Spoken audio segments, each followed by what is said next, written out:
మంది రైతాంగానికి నేను మాట ఇస్తున్నా, జూలై 31 తారీఖు దాట కంటే ముందే 1,50,000 రూపాయలు ఉన్న ప్రతి రైతుకు మళ్ళీ రెండో విడత ఖచ్చితంగా 30 తారీఖు జూలై దాట కంటే ముందే 1,50,000 రూపాయల మీ బాకీని చెల్లించి రైతు రుణం తీర్చుకుంటా అని చెప్పి ఈ కల్వకుర్తి గడ్డ మీద నుంచి నేను మాట ఇస్తున్నా.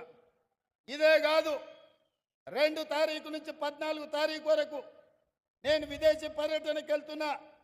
వచ్చిన ఎంబడే 2 లక్షల రూపాయల వరకు రైతులకు ఉన్న రుణాలను మొత్తాన్ని ఆగస్టు నెలలో పూర్తి చేసి మీకు ఇచ్చిన మాట నిలబెట్టుకొని తెలంగాణ రైతాంగం యొక్క రుణం తీర్చి మీ రుణము తీర్చుకునే బాధ్యత ఇచ్చినందుకు మీకు కృతజ్ఞత చెప్పుకునే అవకాశం ఆగస్టు నెలలో నేను తీసుకుంటాను తెలియజేస్తున్నా.